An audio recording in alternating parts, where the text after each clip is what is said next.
And good evening. This is the Tech Travel Geeks podcast.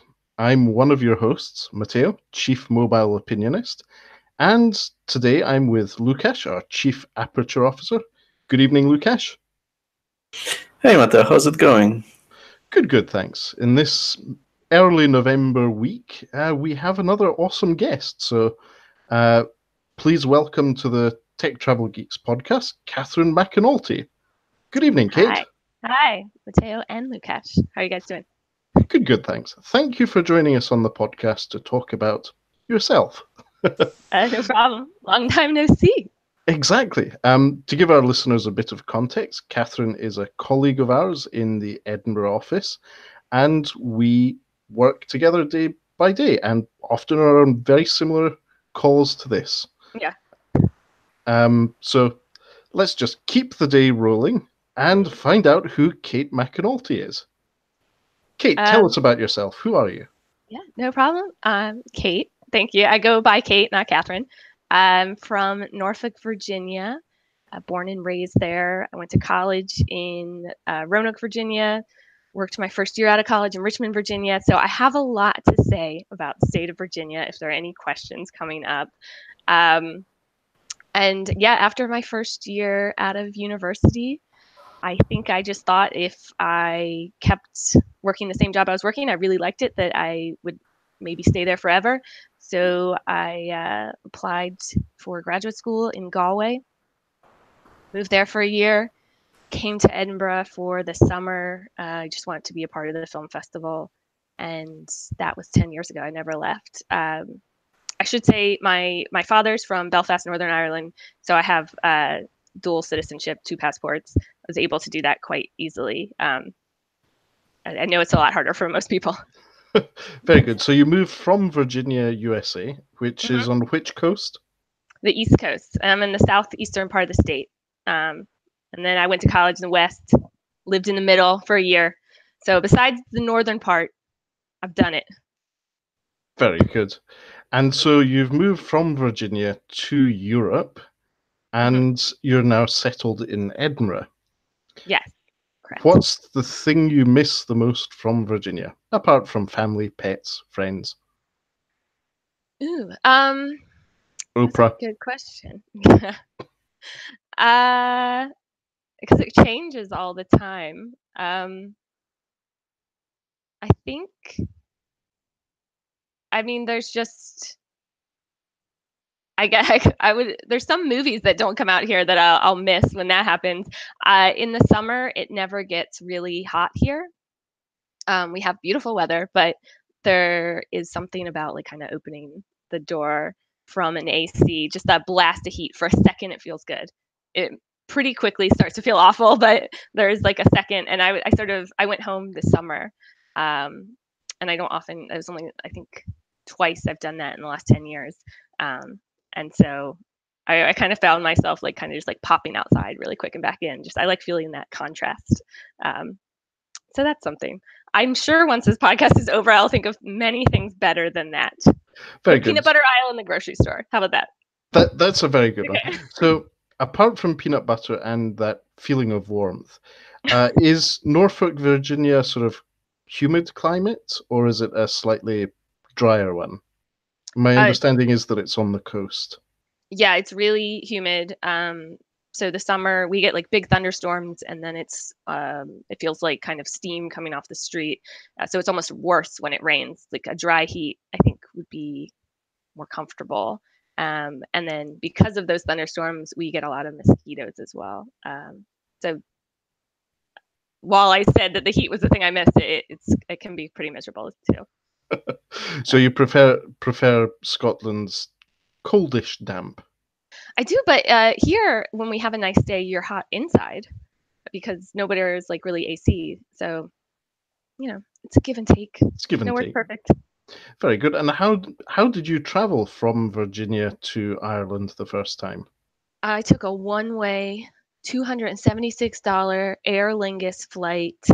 Only 4 movies, and my headset did not work. I flew from Washington, D.C., Dulles to Shannon, and then I took a bus to Galway. Excellent. I remember it well. It was a big deal at the time. Good. Catherine, sorry, just a quick thing. We'll edit this out. Do you mind moving your microphone down a little bit further? Because I'm getting a lot of... That's as far as it goes. I can do like Okay. that. Is that better? Yeah, that's better. It's just Okay. I'm getting some blasts of air in that microphone. Good. Okay. So we've talked about that. So you got a one-way ticket to Ireland, and then you said you're in Belfast. How long were you in Belfast for? So Belfast was like a transition between Galway and Edinburgh. I think I was probably there 3 weeks, just like in my aunt's guest bedroom. So she probably wishes that I was there less. And I was just trying to kind of find somewhere to sublet for like a month in Edinburgh because I really didn't. I knew I was going to go for the film festival, but I didn't know beyond that. So I wasn't looking for long-term housing, but I think it was sort of difficult from afar, trying to find somewhere that would like trust you to show up and pay them. But I managed to get done at the end. I never really knew how many people lived in that flat though. So it was before the days of Airbnb and easy accommodation on the Yeah, internet. I mean, I still had the internet, but yeah, I think I was like sending people messages on Craigslist or Gumtree. Sorry. Very good. So you're now settled in Edinburgh. You work with Lukasz and I in a company that handles travel in a variety of ways. Mm-hmm. And do you travel apart from visits home that you've mentioned? Yeah, I do. The visits home can be expensive. So I did go home this summer, like I said, but my family managed to find a place more uncomfortable than Virginia in the summer, and we went to South Georgia. But on the way, we went to Savannah, which was a really cool city, and I'd never been before. And they had a lot of shade, so it kind of made it bearable. And then mostly around Europe. I am a big tennis fan, so I'll go to tournaments and things like that. And then just kind of a lot of the obvious places where you find a cheap trip on your Easy Jets or Flybees. Very good. So you mentioned you're a tennis fan. Where's the place you think is best for watching tennis live, traveling to? So I love Wimbledon. I grew up, that was on in the mornings. And I was a swimmer, so I would get home and that would be on TV. And we called it like Breakfast with Wimbledon back home. And so that was another one of my goals when I came over for the film festival was to, go to Wimbledon. And I actually didn't make it that year. So maybe that's part of the reason why I stayed. But in terms so that has a lot of the tradition. It's beautiful there. I think even a non-tennis fan would have an amazing day. But I think if someone wanted to, more of a sporting atmosphere, probably the US Open's really loud, noisy, it's bigger stadiums. So it depends on what you want. The Davis Cup has a really great atmosphere. I would recommend anyone in Edinburgh, if there's a match in Glasgow, to go. They are really well supported. So is the Davis Cup always played in Glasgow, or is it something that is roaming? It changes location. The Davis Cup totally is changing its format now, but the way it used to be was when teams played each other, whoever played last, it was the other teams in their home country, and they got to pick the venue, the surface, and because Andy Murray and Jamie Murray are kind of such a big deal, they often play in Glasgow because they get so much support.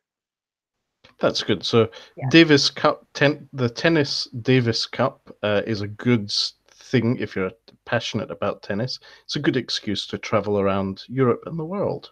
Yeah, definitely. Cate, so you've mentioned the Edinburgh Festival. Can you tell our viewers and listeners a bit more about both the film festival and the general festival in Edinburgh?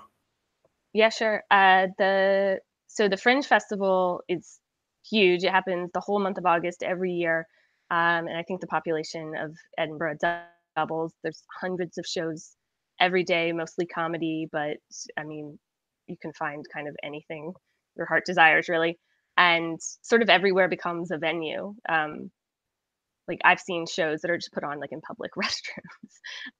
But the film festival, I think it used to be part of the Fringe, but when I moved here, it had already separated, and it's just 2 weeks in June. And I mean, it's really awesome. Like the people they get, the opening films, and I've always been surprised by the amount of people that don't even really kind of realize that what's happening and it's going on. But when I came to work for it. So, and then even after that first year, for a few years afterwards, I volunteered. And when you're into it, if you buy tickets or if you help volunteer with them, I mean, it kind of feels like it's taking over the city. But I've received feedback that most people aren't even aware of it. But yeah, it's 2 weeks of the year, like, you know, movie stars are in the city, and you kind of feel like you get to show it off. It's really audience driven as well. So you can get a ticket to anything. It's not just for like the press. That's excellent. Yeah, the Edinburgh really gets taken over by tourists, especially in August. It can become quite crazy. But do you have any stories with celebrities or any other stars when you volunteered or worked for them? Yeah, I do actually. So some of the bigger ones. So I can't even remember if this was last year. No, it was the year before last. Kevin Bacon and his wife, who Kira Sedgwick, were both here, and they did a live talk, and they showed one of his older films, and I went to that. But then she actually directed a film, and it played at the cinema near my house, and it's somewhere where I go all the time, and it was completely sold out, and it was her first time directing, and I think she like brought her mom over, and you could tell that it was probably one of like the great nights of her life. And just to think that it was like, you know, in your neighborhood, somewhere where you go all the time. And then I think the big one for me was John Krasinski. One year his film opened, and I was a big fan of The Office. And so I walked by him. He did a little talk beforehand. But just seeing him kind of not on and just talking to like regular cinema workers, I thought that was pretty cool. And but there've been a lot. Like every year there's in-person talks, and I really recommend it. I mean, the film festival, I don't think tourists really come for that. So it's more for the city of Edinburgh. That's pretty cool. I would say the film festival is also, it's an industry event, so all the industry insiders do travel to Edinburgh. They do stay here for the pre-film festival, after the film festival. Some of them just live here for a few months if they're flexible, and there's any filming they're working on in Scotland. So, yeah, film festival is a great thing. We obviously, with all the festivals cultural festivals in Edinburgh during the summer months, some of us prefer to work from home because our commutes, or even just getting to our modes of transport, the timing of it can be extended. Yeah. Do you have that problem, Catherine? I'm pretty lucky. I walk through the meadows, so I'll get, you know, a lot of flyers handed to me. But beyond that, where I live in Edinburgh, it's not. There's a few venues, but it's not anything like. I've heard stories of people who live on or off the Royal Mile who trying to get into their flat are getting screamed at by people who are standing in line for a show and think that the person's like trying to jump the queue. So I don't have to deal with that. Or the trains, I assume, are pretty bad. So you haven't faced Greyfriars Bobby rage? I think I probably have, like, the odd day at lunch, but for the most part, I think it's when it's the Fringe near the end and it's raining, and you can see that people had come and, like, you know, full of their dreams, and maybe that hasn't been happening, and they're just like trying to kind of break even, which I don't think really even the best do. And it starts to get a little bit like dreary, but for the most part, it's wonderful. I get really into like all the food trucks that show up, and yes, just all the street. things that yeah, like you know, parks that are you don't really ever go into, like the book festival. That park is closed the whole year, and then during the book festival, it's like bars are built, and it's pretty great. Yeah, if you haven't been to Edinburgh, the best time to do it is any time between the middle of June and the end of August. If you are here at the end of August or very beginning of September, there's also a great fireworks display on at the castle.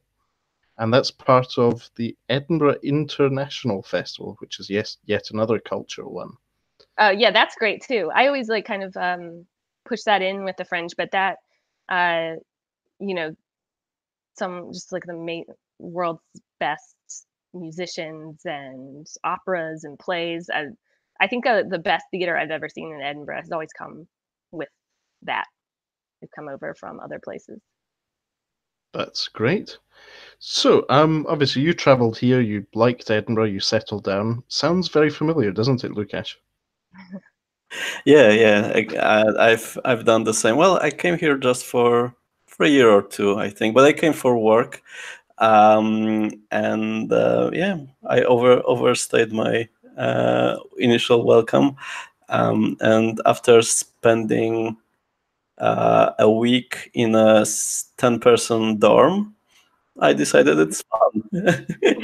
Just after getting married, so that was a perfect time. So yeah. Very good. So, obviously we've spoken about Virginia. You've travelled here. You travel around Europe for the tennis. I seem to remember you mentioned to us that you've recently been to see the tennis somewhere a bit further out than Europe. Where's the other recent place you've been where you've watched tennis? So I went to the China Open, which is in Beijing. That's part of the Asia Swing. Um, I knew I was going to China. I decided I would kind of combine the two. It was between that and the Shanghai Open. And what I didn't know beforehand was the China Open in Beijing corresponded with the national holiday of China. So it was very crowded, but it was a wonderful tournament.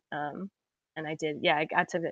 I wasn't sure if I would get there because you couldn't pay without a Chinese credit card. So I actually kind of had to journey there. It was like the Olympic Village, but it was pretty far outside the city center. Um, and just kind of crossed my fingers and hoped that it would work, and it did. It was fine. Good. So very good. You've been to China recently, Hmm. and how long were you in China for? I was there a little less than 2 weeks. So I think like 12 days. I think I made 13, 12 days. It was a couple of travel. They don't really count, I guess.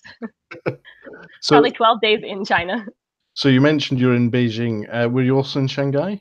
I was also in Shanghai. Yeah, so I did the two big cities.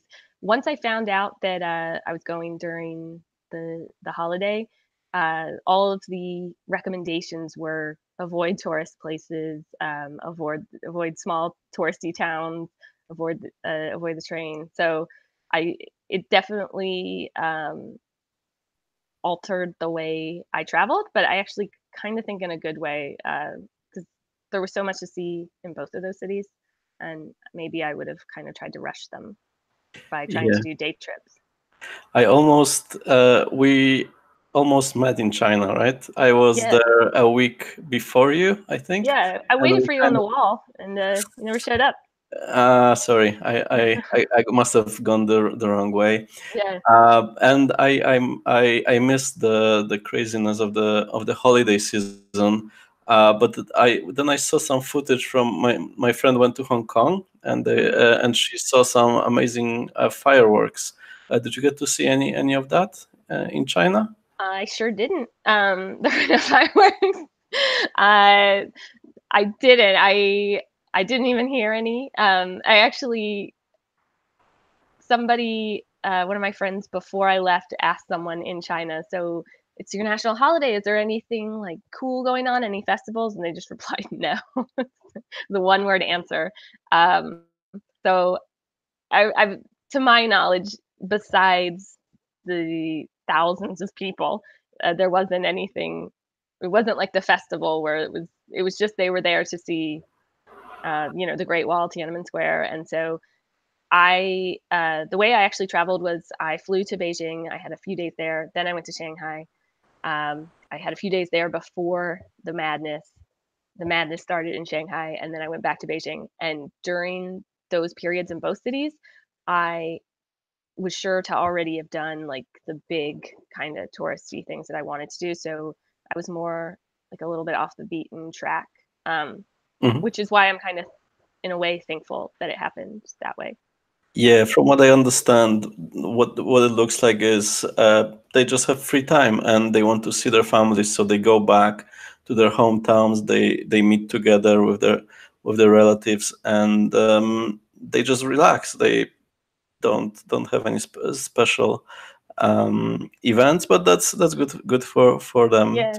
Well, I was also thinking like just it's like Americans kind of at Christmas time going to New York, you know, or going to Disney World. Those places are pretty miserable that time of the year, and it's just because you're from that country doesn't mean you live in that city and you don't want to see the same tourist sites that you and I came all the way from Scotland to see. So, but yeah, I heard from other tourists that didn't even know about the holiday until they got there, and they weren't able to get tickets to things. So I kind of can't really imagine that feeling of you're probably, depending on how far you traveled, not gonna make it back. Maybe, but and so just think like, oh, I guess the Forbidden City is great. I don't know. Yeah, so. Well, the good news is travel to China is becoming much, much easier nowadays. It's not only more affordable, but also much more accessible. Tourist visas are much easier to get.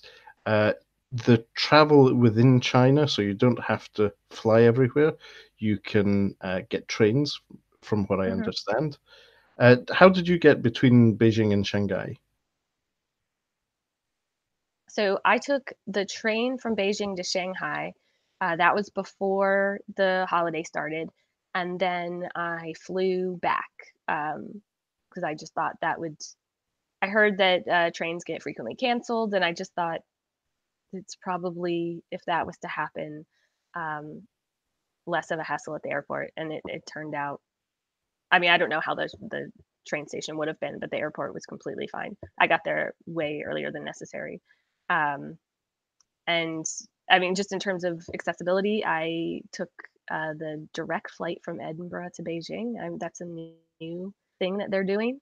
And so it really, I was expecting the travel to feel so long, but it actually wasn't that bad. It was like 10 or 11 hours. I thought. Sorry, what airline is that direct Edinburgh to Beijing flight with? Yeah, I might be pronouncing it wrong. It's Hainan. Is that correct? Lukasz, is that correct? Yeah, Hainan Airlines, or yeah, I'm not sure how to pronounce it, but yes, that's the airline. I think they actually go Dublin, Edinburgh, Beijing. Nice. I flew with Air France KLM via Amsterdam, so I usually prefer to stop over somewhere at least for a couple of hours, ideally like for a day or two, so that my jet lag doesn't kick in and I can have a bit of a break. But yeah, that should be interesting. I kind of like embrace the jet lag. Like I will go to bed at 4 p.m. I just want to get there and kind of like check in. And my flight actually arrived earlier than advertised, so I was in the airport in Beijing at like 3:30 in the morning, just kind of hanging out, waiting for the subway to open. So I guess that wasn't ideal, but yeah, I've had so many in my life, like delayed connections where you're just sitting somewhere you had no intention of being. And it's something I never do, which Matteo, you seem to like, is you go through Amsterdam. So you'll go to America, but via Amsterdam. And so you're further away than when you started. And I kind of hate that feeling. Yes, obviously that's mostly down to my lifetime loyalty for KLM, and in relation to that, to SkyTeam as an. But for me, it's just convenient. I've also got to know Amsterdam Airport pretty well. I don't need to really stop and look at signs anymore. I know my way from the DPer where the Edinburgh flights tend to land to the lounge. I know to the lounge how long it will be to whichever gate I need to get to. So it's not only a loyalty thing, it's also quite convenient at this point. Would you do it in another airport? Would you do it in Charles de Gaulle? I do that in Charles de Gaulle, but not always out of choice. It's mainly because it's the most convenient time for the flights, and they're part of the same alliance, so sometimes it is just as convenient. Also, from an architectural standpoint, I think Charles de Gaulle is a pretty amazing airport. It is, but I have, unexpectedly spent 12 hours there, and when I'm traveling, I don't necessarily want to be like looking at Louis Vuitton handbags. I give me a Boots or something. I don't so I just remember walking around like where I think they gave me a voucher for a free sandwich and I couldn't find a sandwich. Like it was all fancy restaurants. No sandwich? Oh dear. I eventually tracked them down, I'm sure. Very un-French. Yeah, exactly. Well, so you going back to China. So you traveled to China and you said you got the metro. What was the language barrier like? So the metro is incredibly easy in both of those cities to use. There's the option to hit English, and then it's just totally user friendly. I think it's easier than like the New York subway system. It just was pretty straightforward. The language barrier in terms of, especially in Beijing, speaking it to anyone outside of a hotel or a tour group was pretty hard. I didn't, I did a lot of pointing and incorrectly ordering. I took screenshots of things sometimes and just showed.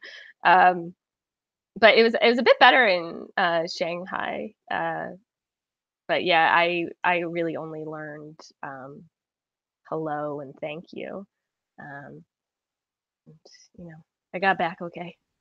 Another very versatile word or thing that our guests on the podcast have said is useful is 2 beers. Can you say 2 beers in Chinese? I can't say 2 beer, but I think I would have to learn how to say like no thank you beer. I'm not a fan. Oh, that's a shame. So let's move this on to the tech side of the podcast. What did you take to China with you? What do you like to travel with in terms of tech or low tech stuff? What's in your bag? What are the staples in your bag? So I have a Kindle. It's very convenient for just the weight purposes of wanting to read while you travel, but not having 3 big books. And so I had that with me. That was great. I had an iPad, which I didn't really use, but I downloaded stuff from Netflix that I just kind of never really watched to my recollection. I had a phone that you lent me. Thank you very much. I think I was mostly on that. And then I still have an iPod, which that's what I use for music and podcasts. So I was walking around the city just kind of with my own like China playlist. And that's it, I think. What's the phone, Matteo? That was specifically the Huawei Honor 10. So a very good camera. Thank you. The shiny one with a good camera. So it's a lovely, lovely device. I'm currently working on having a look at what the new Android update does on it and what new features come to it, because they've recently improved the camera software. No changes to the hardware. It now does 4-second exposures handheld at night, which is something, Lukasz, I believe you've been playing around with on the Mate 20 Pro. Yeah, it's a really good feature. Yeah, that must be a big upgrade for the Honor 10. Yes, and it's also testament to the fact that if you can have good software updates, maybe there's no need for new hardware. But we'll see how that works out. This is currently a beta version. We'll see what the the final release is like in a few weeks' time. So you took the Honor 10 to China. Did you use something like Google Translate whilst you were there? I had it on there. I think like maybe once or twice. I honestly, I traveled alone. I didn't do a lot of talking. I just did a lot of kind of walking around in my own world, pointed at things when necessary, and yeah, I think it was like very end too, like one of the last couple days when I kind of needed it a couple times. The pointing wasn't working, but yeah, I had that on there. I had the app for whatever their version of Uber is, um, and I didn't use that either. I mean, both the subways were so good. And Lukasz, what was your experience with Google Translate, or did you have an even easier time on your tour recently? Yeah, I was lucky enough to have a tour guide. So I traveled with a local Chinese person. He was from Xi'an. And most of the time he was around, so he could help us. He organized all the visits to different places. One time we tried going to a restaurant without the guide and tried to order some rice wine, which was something that the guide recommended, which is very strong. This thing is like 40% alcohol, and my friends from the trip were having issues ordering it because it didn't help saying wine and rice.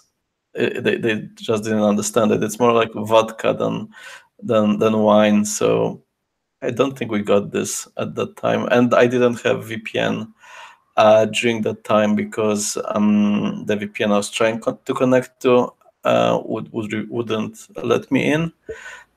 So my VPN started working only like 2 days later. So no luck at that time. Very Yeah, I good. had So, issues. Sorry, I was just gonna say I had issues the first couple of days with ordering. I kept ending up with either the wrong thing or just I would order a couple things and only like half of it would come. But yeah, eventually I sort of seemed to get it down.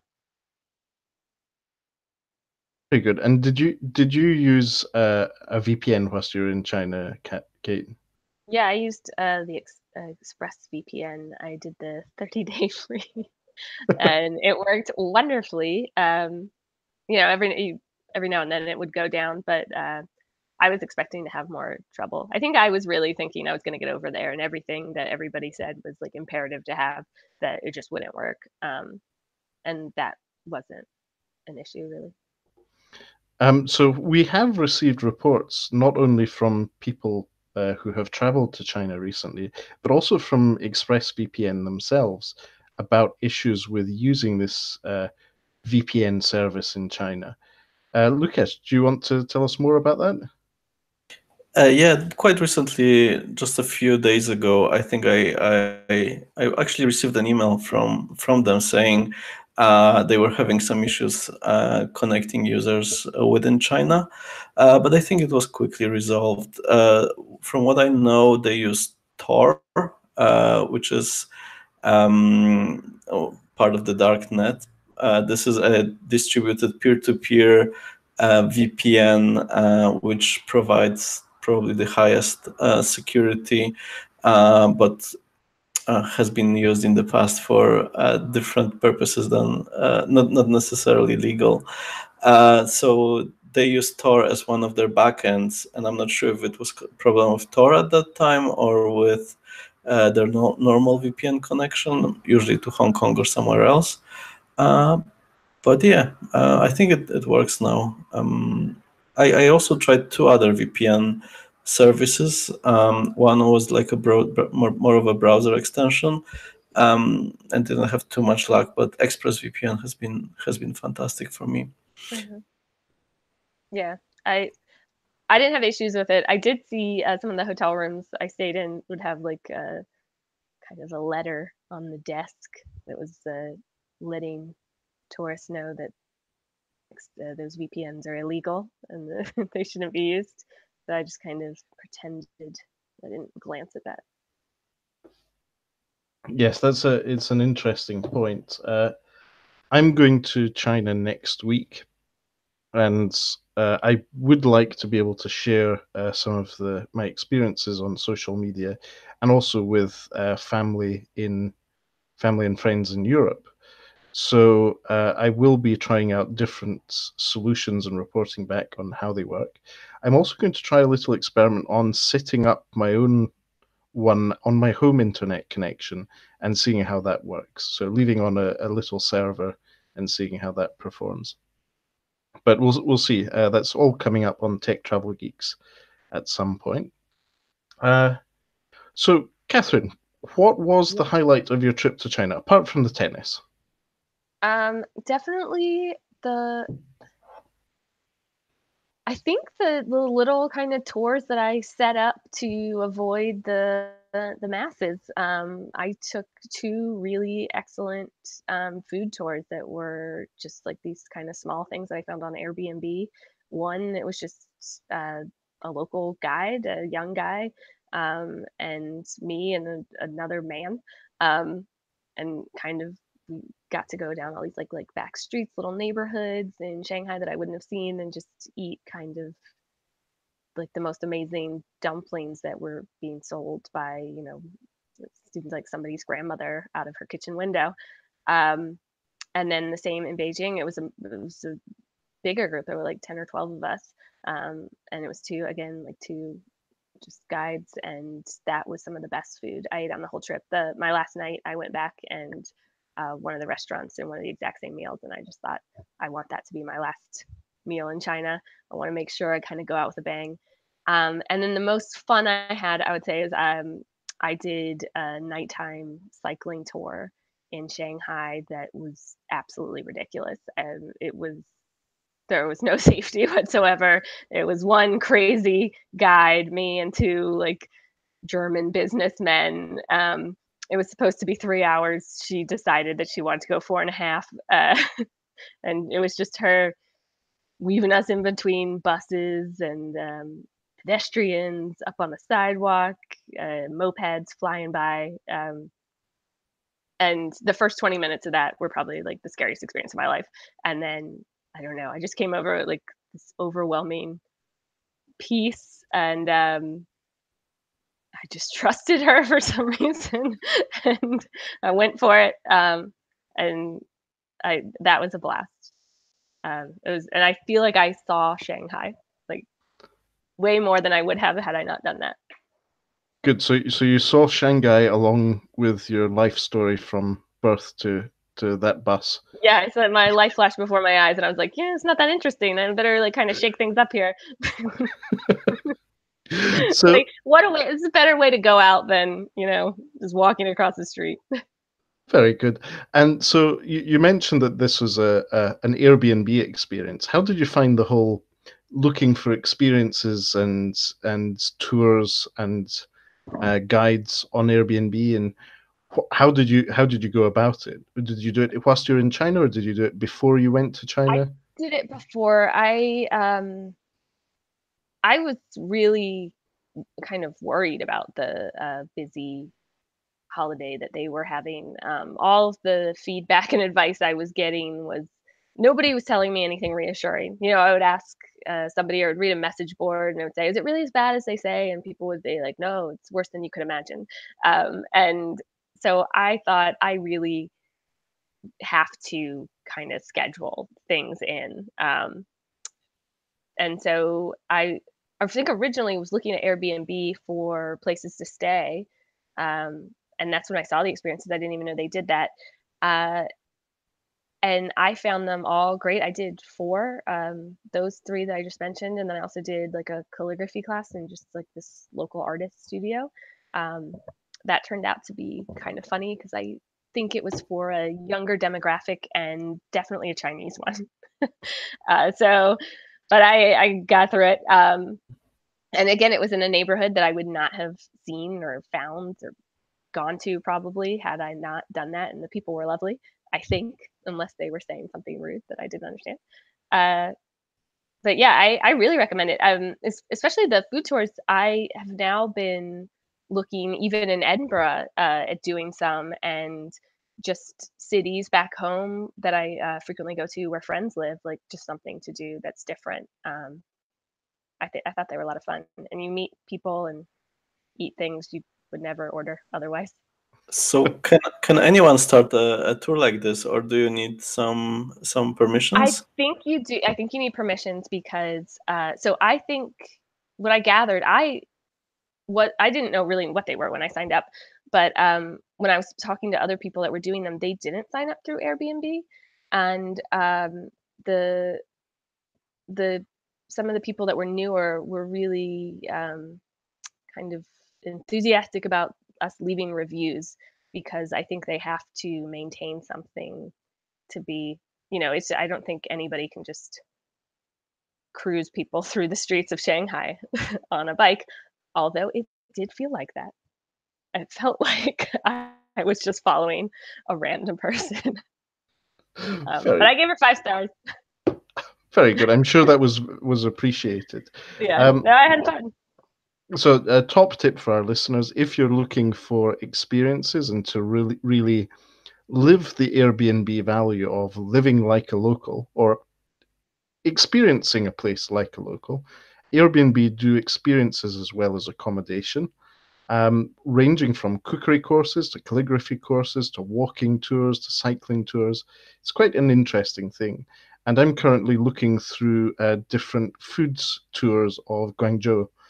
Think I'll do one? We're still deciding on that. We're firming up our itinerary. The good news is that both Candice and I now have multiple entry visas to China, and we're going to be on the Pearl River Delta. So we're going to be in the area of Shenzhen, Guangzhou, Zhuhai, Macau, Hong Kong. So plenty of opportunities to do stuff. We'll do our best to see and do as much as possible whilst we're there. We're there for 10 days. So that's going to be fun. And Airbnb is definitely one place we're shopping around for experiences with local guides. Yeah, because the tours I did, like it's the Great Wall, that was more just to get there. They stopped at places along the way. It was fine, but you didn't really get a sense that someone was really wanting to show you their city. It was kind of like, we'll pick you up at your hotel and drop you off at the Great Wall, and you get back on the bus at this time. I did a tour the first day of just kind of like the Beijing hits, because I knew that was the only time and that was a smaller group, and that I liked that one a lot. But yeah, I think a lot of the tours are just sort of we'll get you there and get you in and get you back to your hotel safely. Awesome. But we got a really important question from one of our viewers / listeners, certain Virginia, who all of us happen to know.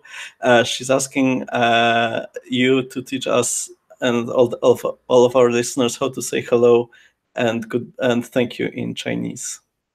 So hello was ni hao, and then thank you was, am I saying this correctly? Xie xie? Xie xie. Mm-hmm. Yeah. I heard it was say shit twice without the T. That's what I think before I say it. Excellent. And I can add another very useful one, which I learnt earlier this year in China, or I had already learnt, but it was reaffirmed, and it's now ingrained in me, is ganbei, which is literally bottoms up. So when you're drinking and you're being prompted to finish your rice wine or your prune wine, is bottoms up. Well, I think I looked up that, or like saying one was he, but I tried to say that for many a food item and we'd get nothing. So I don't know if I was saying it wrong or what. I think it's just a challenge. Mandarin is such a different language from English. When I was in China earlier this year, it sounded like a bit of something out of a joke. A Greek, a Romanian, a Czech, and I walk into a restaurant, try ordering from the menu with Google Translate, and a few minutes later, the waitress came back to us and said something in Chinese. So we asked her to repeat it into Google Translate on my smartphone, which translated it as, if you are small peasants, it's 24, which meant nothing to her. So we said, okay, no problem, go ahead. So he gave her a thumbs up, she went away, and a few minutes later, 24 trays of dim sum arrived. Yeah. So it was actually very pleasant, and I think we finished them all. It was a great experience. But serendipitous of Google Translate making a bit of a mess of translating voice. Yeah. But apart from that, in general, it is a good way of getting about in China. Google Translate has a great offline functionality. You can cache the functionality of translation of certain languages locally on your device, and it will do that for you. Not perfectly. Reminding me, because you showed me a function before I left where you could hold it up and it would read, and that only worked for me one time when I was early days Beijing trying to look at the dinner options, and it worked on one word and it translated it to acid flour, and so kind of didn't continue with that function. But most of the time it would just have the characters kind of like moving around, but they would never settle and translate. So I just had to take to pointing. So yeah, how was the Beijing Woodstock experience? I don't know what that is. Well, if you had an acid flour. Good. Yeah, I happened to visit Woodstock, upstate New York. That was quite an experience. I've seen a few interesting faces in there. This is in Beijing? Like no, in upstate New York. Okay. In proper Woodstock, so that was a fun place. But Cate, we also have another question from the same dear listener. Virginia's asking for you to show the bag you made for the calligraphy class, if you have it around you. You know what? I got some feedback on that bag that it doesn't look appropriate, and for that reason, it is I think shoved in the bottom of my backpack. Is that by any chance a localization issue? I chose the easiest thing in the calligraphy class to put on a canvas bag. I wasn't trying to be a hero and do a dragon or anything, and so it was a symbol. None of the symbols meant something that I like necessarily wanted to carry around. Like, you know, the lady would point and sort of say, today this would mean police officer or something. Just think like, okay. Don't really want to walk around with that. So there was a symbol that just meant same. And it was easy to draw. So I practiced it many times, but apparently it looks inappropriate. I didn't notice that. And now I can't unnotice it. It's the only thing I see. So is just by localization, obviously, you're from Virginia, USA. Mm-hmm. Would you call it a fanny pack or a bum bag? I would say fanny pack.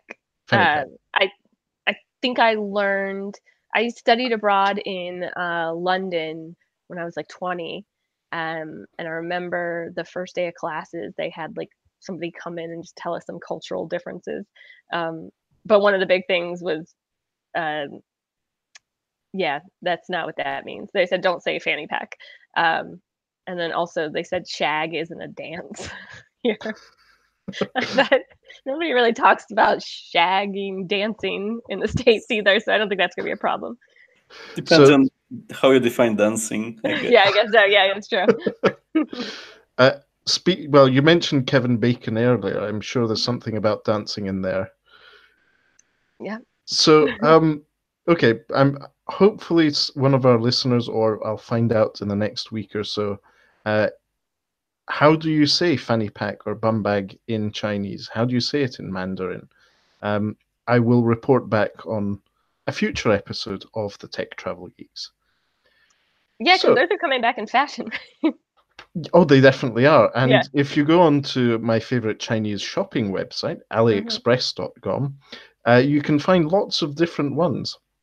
There's even, how to put this, Very funny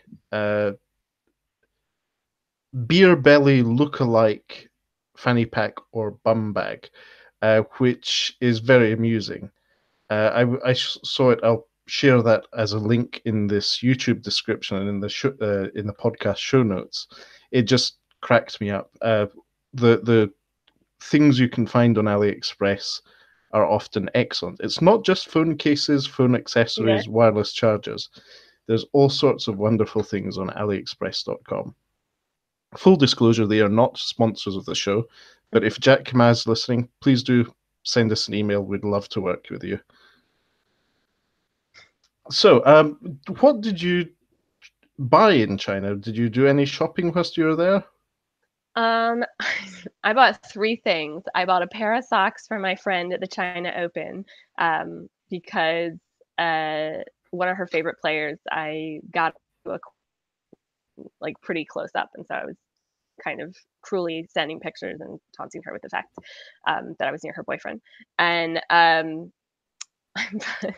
I went to the world's biggest Starbucks in Shanghai. My mom is a frequent Starbucks goer, and I bought her a tote bag.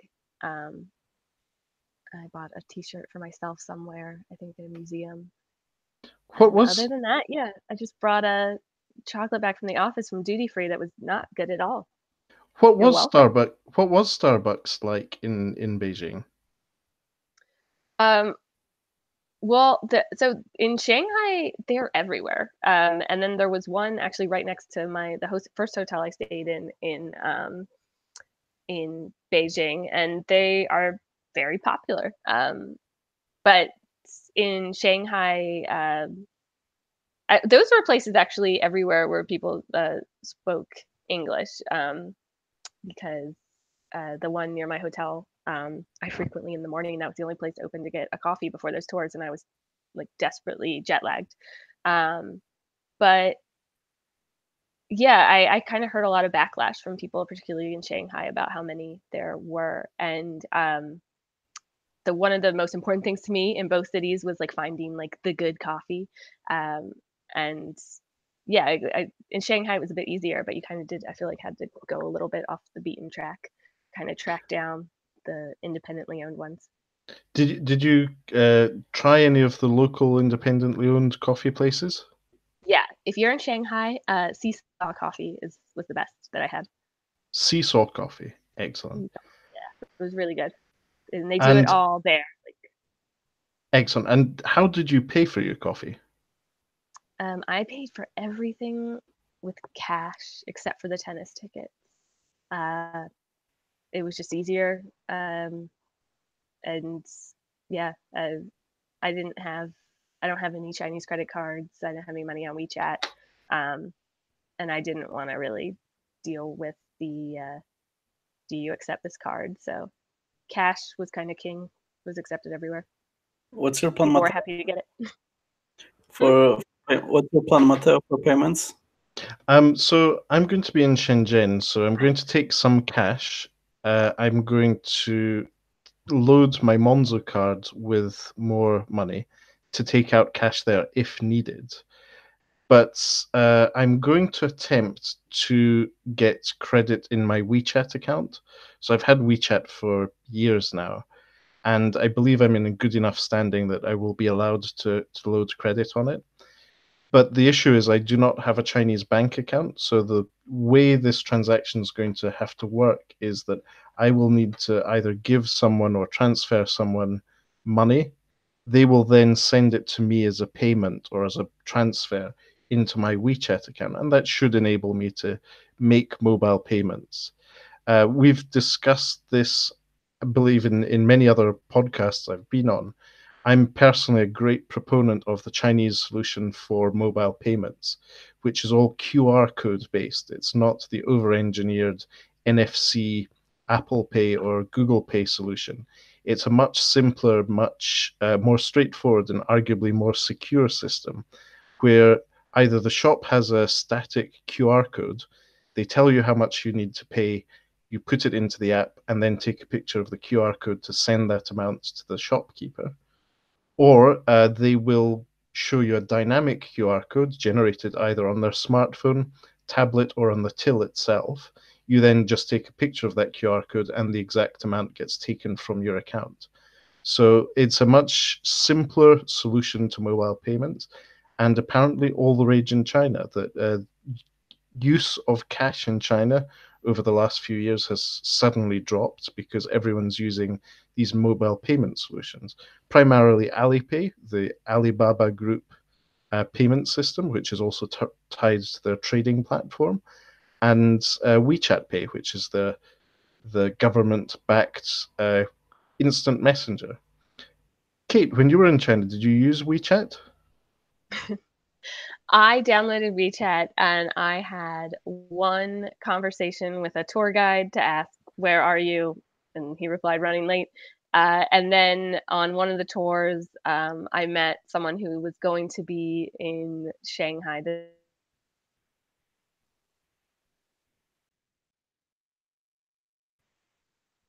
Oh dear, Cate's frozen. I think this is going to be one for editing. Tech Travel Geeks editing team will have a great time with this. Lukasz, can you hear me? Yeah, I can hear you. Well, it seems that Cate disappeared from the screen as well. Okay, she's still static for me. We'll just wait a few minutes.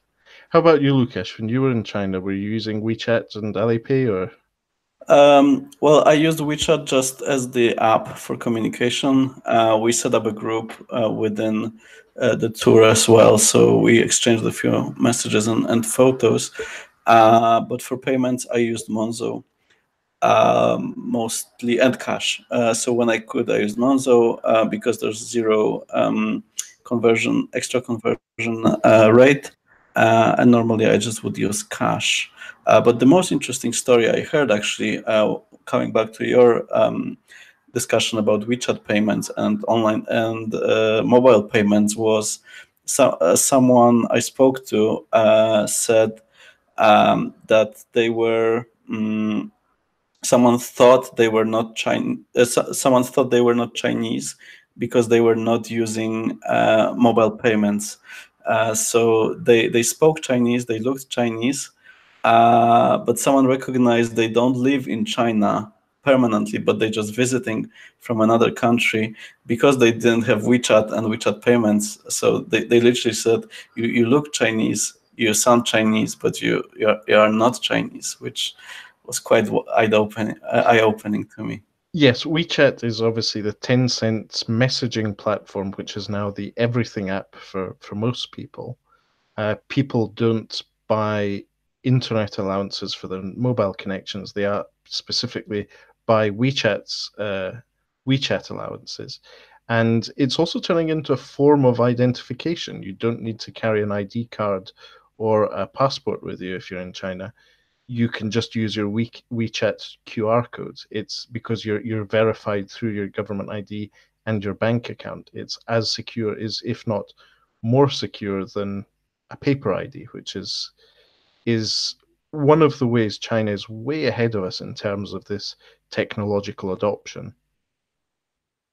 Sorry, Cate, we lost you there. You froze for a while, but you're back. Sorry, you were saying about WeChat and... Yeah, I don't know how long I was talking about when you guys were frozen. I can't really recall what I'm going to say, but I'm still talking. I think oh, yeah, I mean, like vending machines, a lot of them didn't accept anything but just scanning WeChat. And then also, there were places that to me, I didn't think they were restaurants on like the food tours we were going to. It literally felt like we were visiting someone's grandmother, and then all of a sudden she would pull out like a scanner, and you know that so everybody had it. Yeah, that's the great thing about China. It is a very high adoption. So if you're on these food tours, would your tour guide be paying for the Yeah, I food? didn't really understand ever how that worked. I mean, I obviously paid to go on it, but then at each, so for the dinner one, not for the breakfast, but for the dinner one, like people were just helping them. In China, a lot of restaurants and stuff, you just kind of go to the fridge and grab a beverage and you pay for it at the end. And people were taking like multiple beers per food visit. And yeah, and they would settle up, and it didn't seem like anybody ever owed extra money. So if you go on one of those, tip them well. I will. That's one of the things I plan on doing. Yeah. Obviously, Hong Kong will be much easier. MasterCards, specifically Monzo MasterCard, is accepted there. There's no issues with that. I'm assuming that Macau will be the same. I'm pretty much doubtful that MasterCard will be accepted in between the two special economic zones, but we'll see. Now, I'm going to ask both of you a question. So you both have been to both Beijing and Shanghai, right? Did you guys have a preference between the two? For me, I preferred Beijing, I think. Maybe because I only visited Shanghai for like 2 days, and it was the downtime for me. We didn't have... Oh, we seem to have lost Cate again. We didn't spend too much time in there, and we didn't have any real tours. So yeah, Beijing was much more eventful for me. But my preference was Yangshuo, which was in the mountains, which is just stunning. And I'm still planning to share some drone footage from there on Tech Travel Geeks. What about you, Matteo? Very good. Well, I need to be brutally honest. I do prefer Shanghai just because I found getting around and doing stuff easier. There's a much larger expat community there. A lot more services and companies are English speaking, which is just very selfish of me. But as someone who visited Shanghai the first time over 11 years ago now, that was one of the easiest trips to a different place that I've had, just because of that. And also at the time, the nightclubs and pubs and bars were amazing. I had a lot of fun in Shanghai. But then again, as a tech geek, and specifically a tech travel geek, I have a feeling I'm going to have a lot of fun in Shenzhen in the next week or so, visiting not only the electronics markets, but also some of the companies that make a lot of the accessories and technologies that we are quite passionate about here at Tech Travel Geeks. Oh, great. Cate's back. I don't know what's happening. Is it a windy night? Because my internet doesn't like that. Oh dear. Well, Lukasz was just finishing off telling us that he preferred Shanghai just for the downtime. Hong Kong. Hong Kong overall from the big cities, but Beijing more than Shanghai for me, actually. But let's face it, Hong Kong doesn't really count as actual China. Because you don't need a visa to go there if you have, for example, a UK passport. But B, because it is so different even from the city that's just a few miles away, Shenzhen, because of that border. It is a very big, very different place. Yes, but Hong Kong, if you ever have a chance, it's an amazing place. It's so friendly to the tourists. You can walk everywhere, even though there's a lot of traffic. There's a lot of overpasses, and there's the biggest escalator in the world, which is just really good fun. Just fun fact for you today. Yeah, I'm gonna go back just for that. Good. So Cate, where is a place you haven't been yet, but you would really like to go? Uh-oh. Did it go out again? No, it's working fine. Are you still there? Yes. No. Hello? Is it working? Oh, okay. I really want to go to Japan. And then I would love to go to New Zealand as well. So yeah, it's something I'm actually thinking about a lot lately for like what's going to be the trip next year. There's a lot of America that I haven't seen that I would like to see. I'd like to see Maine, a lot of like the Northeast. So yeah. How about yourself? Lukasz? Well, Japan is it's I think the top of my list, but I've not managed to get there yet because you need at least 2 or 3 weeks to really experience Japan. So Japan is really at the very top of my list. And having just visited New Zealand, it's my favorite place in the world, one of my favorite places in the world. So highly recommended to anyone. And you, Matteo? I will go with both of you there. Japan's next on my list. It's also in conjunction with the upcoming Rugby World Cup, which will be in Japan next year. So I'm looking at trying to coordinate a trip to Japan with that event. And depending on who qualifies, I may be wearing both my Italy shirt and my kilt at the same time.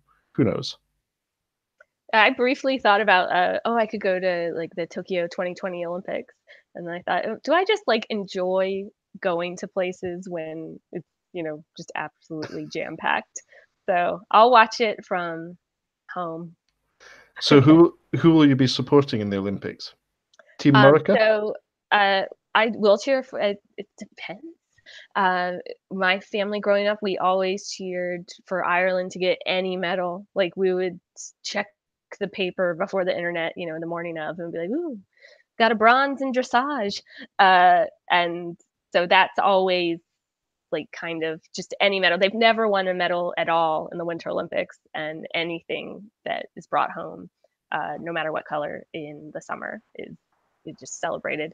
And then for America, it's more certain people. I don't just cheer overall. And at like track and field, I like cheering for the African countries, just because I don't know. I guess the most pleasing to watch run really fast. I don't know. Very good. So that's the sporting thing.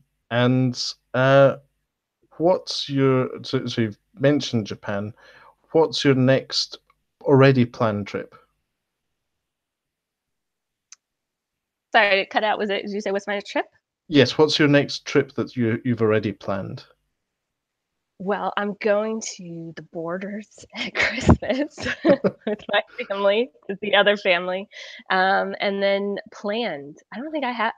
Oh, I'm going to London in December with my mom. So that it's been many times, but I love going, so that'll be good. And then next year, I'm like hoping to plan a big trip. I would love to go over to New York just for like a long weekend, do one of the direct flights. It's just a city I really like. So hopefully I get to do that. I guess it all depends on time and money. True. Yeah, Norwegian fly, I think 90 miles up north from New York. I flew from it's Stewart Airport, and I paid £100 for a one-way flight, including baggage and including extra legroom. That also actually included. I also had to add some extra for the taxi because I missed the last bus.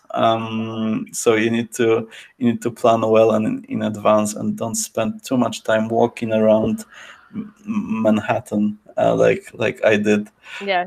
But yeah, I recommend checking out the Stuart I've noticed those.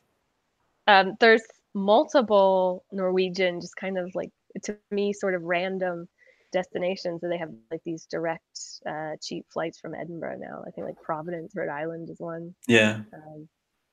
Yeah. Though with the way the airline industry is going at the moment, who knows what will happen?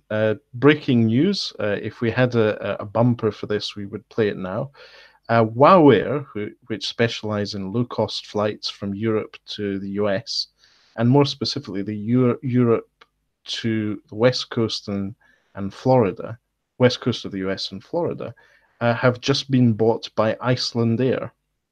So there's now a massive Icelandic airline, which is the two biggest brands they have all in one. And rumor has it, that Norwegian, that we were just talking about, is going to be purchased by IAG, which is the parent company of Aer Lingus, British Airways, and Iberia. So that will be a very big shift in the industry. And it will be interesting to see how other airlines face up to that, and how one airline group will be able to maintain such diverse offerings, from British Airways or Iberia's premium offering to Norwegian all the way through. Which reminds me, Iceland is very, very high on the list of my visits. Cate, have you had a chance to visit Iceland? Yeah, I did Iceland on a whim in February, so I had a great time. But I probably somebody who would go when it's not covered completely in feet of snow would tell you it looks much different than what I saw. But it was great. But the one thing I will say about Iceland is I was there in February, which is not the time I would recommend going, but it was really crowded. So I can't really imagine what it's like during the good times. My only experience with Iceland was when the volcano Eyjafjallajökull exploded in 2010, I think, and Yeah. all the flights in Europe got grounded, and I got stuck in Poland in a small city of Przemyśl by the border with Ukraine. So I had to stay an extra almost a week in Poland, which was fun. So yeah. I remember that my dad was visiting me, and I think he left like 2 days before it, and yeah, that would have been kind of not great. He wouldn't have had anywhere to stay. Extended his holiday spending. Well, touch wood, no other volcanoes go pop anytime soon. We would not want any of the travelers or geeks to be inconvenienced by such an event. Catherine, tell people where they can follow you on the internet. I am on Twitter, but I don't really. There's nothing they could find related to travel on there. But if they want to follow me, it's at Cate McAnulty. It's mostly just retweets of things, I guess, that I thought were funny or interesting. I don't think I do any original tweeting. I'm on Instagram. I can't even think of my username. Cate FM Radio? Oh yeah. It's private. Maybe I'll accept you. I'm sure I'm on a LinkedIn or an OkCupid somewhere, some account that has not been deleted. Very good. So I'm out there. You're not there. Okay then. Yeah, I'm on Facebook. That's good. So people can follow Catherine there. Hopefully we'll have her back on the Tech Travel Geeks podcast. Hopefully we haven't either broken her internet or put her off. Another location. I'll do it from work. Actually, we should do that. Next episodes with you on as a guest, we'll all do it from one place in the office. Yeah, we'll get in Stornoway or something. Yes, that would be fun. Oh yeah, sounds good. Okay, so thank you for being our guest on Tech Travel Geeks, on the Tech Travel Geeks podcast and the live recording on YouTube. Lukasz, anything else you'd like to add? No, you can find me on Twitter at Elsuliga, and on Instagram Lukasz Suliga, and on Tech Travel Geeks. We're working on a few interesting videos, so check it out on YouTube. We've recently, spoiler alert, the really lovely Honor 8X is one of the devices we've been playing with. Yes, so we've got quite a lot lined up to review. We're working on a joint review on the Huawei Mate 20 Pro with those 3 amazing cameras on the back. Not one, not just one, not 2, but 3 cameras. Yes, we're both very proud of our Mate 20 Pros. I was quite impressed earlier, just sitting on the sofa, how useful that wide-angle lens is to get pictures of the cat lying on your lap.